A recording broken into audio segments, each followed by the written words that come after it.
Good evening friends, I am Lokesh Prajapat और income tax की पाठशाला में सेकेंड एपिसोड लेके आए हैं अपन, जिसका नाम है कि कौन सा रिटर्न भरूँ। क्योंकि बहुत सारे लोग कंफ्यूज रहते हैं कि कौन सा रिटर्न मेरे को एप्लीकेबल होगा या कौन सा रिटर्न मेरे को फाइल करना चाहिए।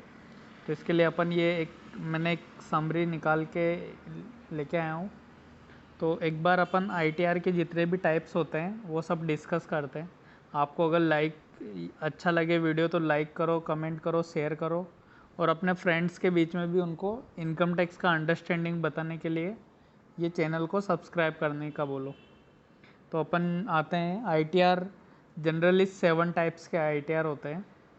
ITR 1, ITR 2, 3, 4 सुगम, 5, 6, 7। अपन सबके बारे में ब्रीफिंग करते हैं थोड़ा थोड़ा, तो आपको बेसिक आइडिया आ जाए। बिकॉज जब भी आपको इनकम टैक्स रिटर्न फाइल करना है तो आपको एक एक्सपर्ट की हेल्प लगती है। You can contact me. Okay, ITR 1 से अपन स्टार्ट कर सकते हैं। इसको सिर्फ ऑर्डिनरी रेजिडेंट इन इंडिया, जो रेजिडेंट पर्सन रहेगा वो ITR 1 फाइल कर सकता है। इसमें 3 टाइप की इनकम है जो इंक्लूड होती है।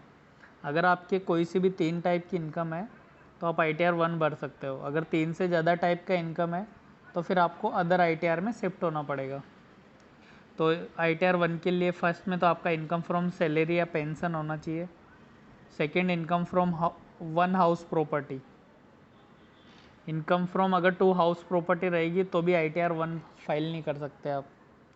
तो ITR 1 के लिए कंडीशन हो गई income from salary, income from 1 house property और next income from other sources. Income from other sources में कैसा है, अगर इसको एक्सक्लूड करना पड़ेगा। अगर लॉटरी वगैरह से आपका इनकम है, हॉर्स रेस हॉर्स से इनकम है, या फिर अगर कोई दूसरे हेड का इनकम है। दूसरे हेड का इनकम है मतलब कि आपका कैपिटल गेन या बिजनेस वाला इनकम है, तो फिर आप ITR 1 नहीं भर सकते। ओके, अब इसके लिए और क्या क्या कंडीशंस है कि जो ITR 1 फाइल नहीं कर सकते। तो इसके लिए अपन देखते हैं, not having assets including financial interest in any entity located outside India और signing authority in any account located outside India. मतलब अगर आपका फॉरेन असेट्स रहेगा बाहर कुछ भी आउटसाइड इंडिया, तो आप ये ITR 1 फाइल नहीं कर सकते। क्या बोल रहे हैं, अदर कंडीशन नॉट हैविंग मतलब होना नहीं चाहिए, अगर होगा तो नहीं कर सकते। आपने 90 और 90A का रिलीफ क्लेम नहीं किया हो और 91 के अंदर डिडक्शन भी नहीं लिया हो। ये बहुत इंपॉर्टेंट है, F वाला point. Not having agriculture income in excess of ₹5000। अगर 5000 रुपये से ज़्यादा आप एग्रीकल्चर इनकम शो कर रहे हो तो ITR 1 फाइल नहीं कर सकते आप। अगर आउटसाइड इंडिया से आपका कोई इनकम आ रहा है तो ITR 1 फाइल नहीं कर सकते आप। Total income not exceeding ₹50 lakh. अगर आपका 50 लाख से इनकम एक्सीड हो रहा है तो भी आप ये फाइल नहीं कर सकते ITR 1। Not for an individual who is either director in a company और has invested in unlisted equity shares. अगर आपने अनलिस्टेड इक्विटी शेयर्स में भी पैसा लगा रखा है या कहीं पे आप डायरेक्टर हो तो आप ITR 1 फाइल नहीं कर सकते। अगर आपके पास एक से ज़्यादा हाउस प्रॉपर्टी या जॉइंट ओनरशिप है तो भी आप ये ITR 1 फाइल नहीं कर सकते। Not required to furnish a return of income under 7th proviso to section 139(1). ये अपन बाद में डिस्कस करेंगे अगर आपका कमेंट आता है कि ये 7th प्रोविजो किससे रिलेटेड है। और अगर आपको नोटिस आया 153A और 153C for the relevant year तो आप फिर ITR 1 फाइल नहीं कर सकते। 153A और C होता है कि आपके घर पे इनकम टैक्स का रेड पड़ा है और फिर आपको इनकम टैक्स रिटर्न फाइल करने को बोला है। In case where TDS has been deducted under section 194N। 194N के लिए आप कमेंट करो तो अपन एक उसके लिए सेपरेट वीडियो बनाएंगे, बहुत इंटरेस्टिंग सेक्शन है। If income tax is deferred on ESOP मतलब employ stock option plan. For individual and HUF not having income from business and profession and are not partner in any firm, ये ITR 2 वाला condition आ गया। तो ITR 1 आपको in short क्या है, अगर आपका 3 हेड्स का इनकम है, income from salary, income from one house property और अदर सोर्सेज, तो आपको ITR 1 भरना है। ओके, अगर आप इंडिविजुअल हो और HUF हो और बिजनेस से कोई इनकम नहीं है और कहीं पे आप पार्टनर भी नहीं हो, कैसा है, आप कहीं पे पार्टनर भी नहीं हो और आपका बिजनेस का इनकम भी नहीं है, तो ऐसे केस में आपको ITR 2 फाइल करना है। ओके, ITR 3 में वो लोग कवर है जिनका बिजनेस का इनकम भी है और कहीं ना कहीं वो पार्टनर भी है, तो उन लोगों को ITR 3 फाइल करना है। अब आते हैं अपन ITR 4 के ऊपर। ITR 4 क्या बोलता है, ITR 4 का नाम दिया है इन्होंने सुगम। सुगम में क्या होता है कि ITR 4 होता है प्रेजम्पटिव बेसिस पर आपको इनकम डिक्लेयर करना है। तो इसमें प्रेजम्पटिव बेसिस में क्या होता है, for individual HUF and firm other than LLP। तो इंडिविजुअल HUF एंड फर्म जो होती है उनको ये चीज़ एप्लीकेबल है। अब इसमें 2 कैटेगरी उन्होंने बना रखी है कि having total income up to 50 lakh and having income from business and profession which is computed under section 44 AD ADA और AE। ओके, मतलब इनकम आपकी 50 लाख तक होनी चाहिए, तो आप ये ITR 4 फाइल कर सकते हो।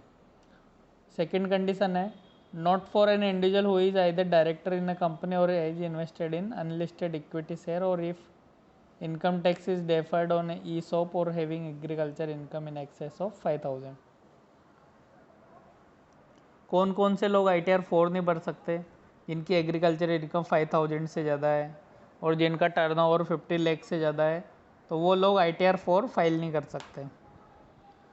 अब ITR 1, 2, 3 और ये 4 आपको समझ में आया। अब ITR 5 क्या होता है, पार्टनरशिप फर्म होती है ना, पार्टनरशिप फर्म, LLP मतलब लिमिटेड लाइबिलिटी पार्टनरशिप, AOP मतलब एसोसिएशन ऑफ पर्सन, BOI मतलब body of individual, business trust and investment fund and other person not being HUF company और पर्सन फाइलिंग ITR 7। तो जो लोग पार्टनरशिप फर्म और partnership firm, LLP, AOP, BOI अगर होते हैं तो उनको ITR 5 फॉर्म फिल करना रहता है। ITR 6 बहुत इंटरेस्टिंग है। ITR 6 के लिए जो चैरिटेबल ट्रस्ट होती है और वो एग्जम्पशन क्लेम करती है अंडर सेक्शन 11। अंडर सेक्शन 11 क्या होता है कि 80G में रजिस्टर्ड है इनकम टैक्स की और वो एग्जम्पशन उसका क्लेम करती है, तो वो एग्जम्पशन सेक्शन 11 में क्लेम होता है, तो वो ट्रस्ट वगैरह ITR 6 फाइल करेंगे। ITR 7 क्या है, for person including companies required to furnish return under section 139(4)A, 139(48), 139(4)C, 139(4)D, 4E and 139(4)F। मतलब जितनी भी कंपनियाँ होगी वो ITR 7 फाइल करेगी। ओके, अब इसमें है ना एक कंपनी ने एक एडिशनल टॉपिक और कंसिडर किया है, mode of filing. Mode of filing मतलब कंपनी, पॉलिटिकल पार्टी और इंडिविजुअल HUF फर्म जिसका ऑडिट होने वाला है और ITR 5 फॉर्म फिल कर रहे हैं, तो उनका वेरिफिकेशन होगा डिजिटल सिग्नेचर के थ्रू। और एनी अदर पर्सन के लिए आप डिजिटल सिग्नेचर से कर सकते हो, आप आधार OTP से वेरीफाई कर सकते हो, आप नेट बैंकिंग से वेरीफाई कर सकते हो। और इसमें being an individual of the age of 80 years और मोर और at any time during the previous year if he furnish return of ITR in 1 और 4, तो वो फिजिकल मोड में भी वेरीफाई कर सकता है। फिजिकल मोड क्या होता है, आप ITR का एक्नॉलेजमेंट निकालो, साइन करो और कोरियर कर दो CPC बेंगलोर। ओके, ये इसमें डिटेल में दिया हुआ है कि EVC मोबाइल में कैसे आएगा वो सब। तो अपना जो फर्स्ट चैप्टर था उसमें अपन ने अकाउंटिंग स्टेटमेंट मतलब AS26 के बारे में देखा था। सेकंड वाले में अपन ने कौन सा रिटर्न फाइल करने के लिए अपन एलिजिबल है उसके लिए देखा है, और थर्ड वाला अपन लेके आते हैं बहुत जल्दी। बस इस चैनल को सब्सक्राइब और शेयर ज़रूर करो। Good night.